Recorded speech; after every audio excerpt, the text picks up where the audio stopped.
কাজেই অন্য কোনো জায়গা থেকে বা অন্য কোনো পার্শ্ববর্তী দেশ থেকে গরু আনার কোনো প্রয়োজন আমাদের নেই, কারণ আমাদের খামারিরা যাতে কোনোভাবেই ক্ষতিগ্রস্ত না হয় সেই ব্যাপারে সকলের খেয়াল করা উচিত। আমরা এই ব্যাপারে ইতিমধ্যেই সার্বিক নির্দেশনা আছে আমাদের বর্ডারগুলিতে।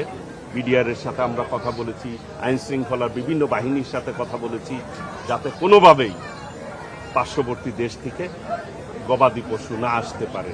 সুন্দরভাবে গবাদি পশু যেগুলি কুরবানির জন্য আমাদের চাষিরা চাষ করে থাকে, মানুষ লালন পালন করে থাকে, ক্ষুদ্র খামারিরা, প্রান্তিক খামারিরা এবং কেউ কেউ নিজ উদ্যোগে নিজ বাড়িতে সারাটি বছর এই কুরবানির পশু গরু তারা খুব যত্ন সহকারে মায়া করে এই পশুগুলি কিন্তু তারা লালন পালন করে, যে কুরবানির হাটে তারা বিক্রি করবে। সেই বিক্রেতাদের এবং ক্রেতাদের সুবিধার্থে যাতে কোনো ধরনের অসুবিধা না হয়, আমরা সশরীরে আমাদের প্রাণী সম্পদ মন্ত্রণালয়ের পক্ষ থেকে আমাদের অধিদপ্তরের ডিজি এখানে উপস্থিত রয়েছেন, কর্মকর্তাবৃন্দ উপস্থিত রয়েছেন। আপনারা পাশেই দেখলেন যে আমাদের একটি মেডিকেল সেন্টার রয়েছে। যদি কোনো গবাদি পশু অসুস্থ হয় বা রোগ থাকে সেইগুলিকে তাৎক্ষণিক ট্রিটমেন্ট দেওয়া হয়। ইতিমধ্যে আমি তাদেরকে জিজ্ঞেস করছি, এ পর্যন্ত আজকে প্রথম হাট যেহেতু শুরু, 4টি গবাদি পশুকে তারা ট্রিটমেন্ট দিয়েছে, কারো জ্বর হয়েছে এবং থার্মোমিটারও আছে, তারা সেই অনুযায়ী জ্বর পরিমাপ করছে, সেই অনুযায়ী মেডিসিনের ব্যবস্থা করেছে।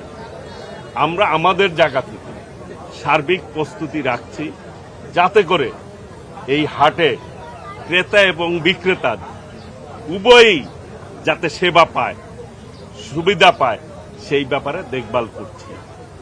বিশেষ করে আমি সকলকে অনুরোধ করব, আমাদের কিন্তু এবার মজুদ পর্যাপ্ত পরিমাণে রয়েছে।